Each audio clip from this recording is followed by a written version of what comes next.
नमस्कार स्टूडेंट, स्वागत है आपका आपके अपने educational channel real education point पर। स्टूडेंट्स, आज हम लोग क्लास 9 का पहला चैप्टर हमारे आसपास के पदार्थ हिंदी मीडियम का अध्ययन करेंगे। अभी तक चैनल की तरफ से क्लास 8 का साइंस की इम्पॉर्टेंट चैप्टर को अपलोड कर दिया गया है। जो बचा है वो भी जल्द ही अपलोड कर दिया जाएगा। शुरू करने से पहले एक ज़रूरी बात, जो लोग चैनल को सब्सक्राइब नहीं किए हैं वो चैनल को सब्सक्राइब करें ताकि नए वीडियो आप तक पहुंचता रहे। आइए शुरू करते हैं।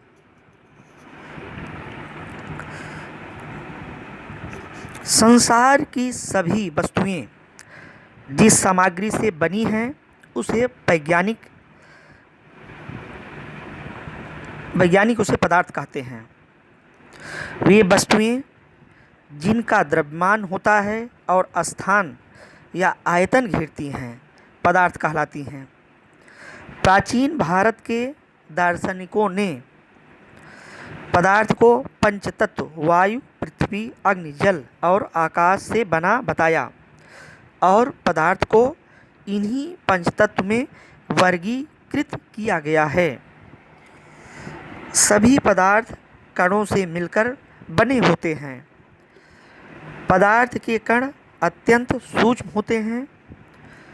पदार्थ के कणों के बीच रिक्त स्थान होता है। पदार्थ के कण निरंतर गतिशील होते हैं। पदार्थ के कण एक दूसरे को आकर्षित करते हैं। पदार्थ के कणों में गतिज ऊर्जा होती है और तापमान बढ़ने से कणों की गति तेज हो जाती है। पदार्थ के कण अपने आप ही एक दूसरे के साथ अंतः मिश्रित हो जाते हैं। ऐसा कणों के रिक्त स्थानों में समावेश के कारण होता है। दो विभिन्न पदार्थों के कणों का स्वतः मिलना विसरण कहलाता है। पदार्थ के कणों के बीच एक बल कार्य करता है। यह बल कणों को एक साथ रखता है। इसे अंतराआणुक बल भी कहते हैं। प्रत्येक पदार्थ में यह आकर्षण बल अलग अलग होता है। इन्हीं बलों के कारण पदार्थ की अवस्थाएं बनती हैं। पदार्थ की 3 अवस्थाएं होती हैं: ठोस, द्रव और गैस। पदार्थ की ये अवस्थाएं उनकी कणों की विभिन्न विशेषताओं के कारण होता है। बल लगाने पर ठोस टूट जाते हैं, लेकिन इनका आकार नहीं बदलता है। द्रव का कोई अपना आकार नहीं होता। जिस बर्तन में इसे रखते हैं ये उसी का आकार ले लेता है, परंतु द्रव का आयतन होता है। मित्रों, आप लोगों ने पानी वाटर को अगर एक गिलास में रखेंगे फिर उसे कटोरे में उड़ेल देंगे तो आप देखेंगे कि वो गिलास में रहेगा तो गिलास के आकार का रहेगा और जब कटोरे में चला जाएगा तो कटोरी का आकार ले लेगा।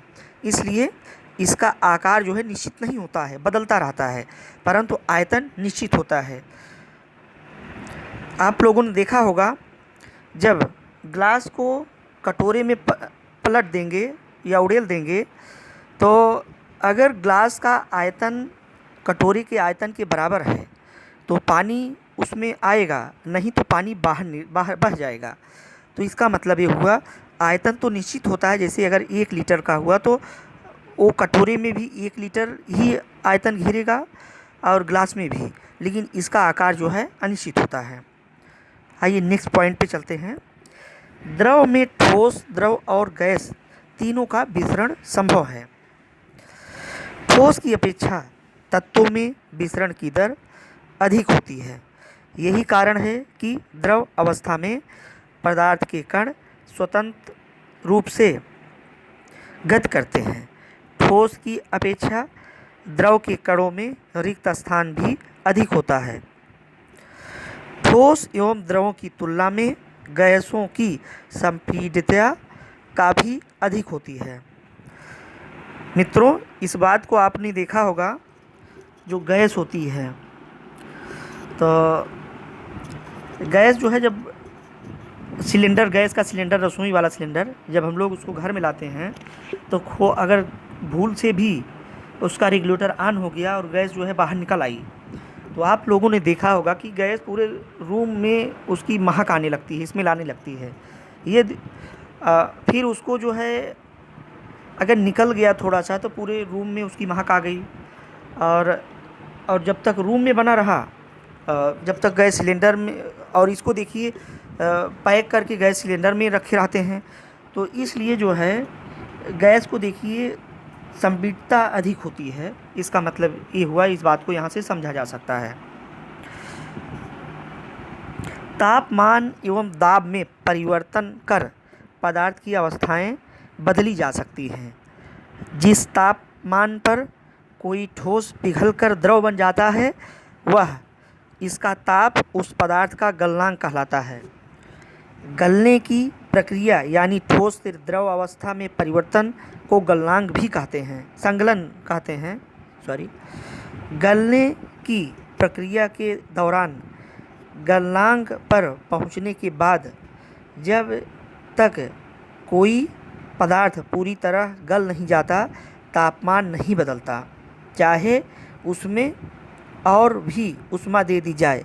पदार्थ के कणों के आकर्षण बल को बदलने के लिए, ताकि अवस्था में परिवर्तन हो सके, तापमान में बिना कोई वृद्धि दर्शाए पदार्थ उस अतिरिक्त ऊष्मा को अवशोषित कर लेता है।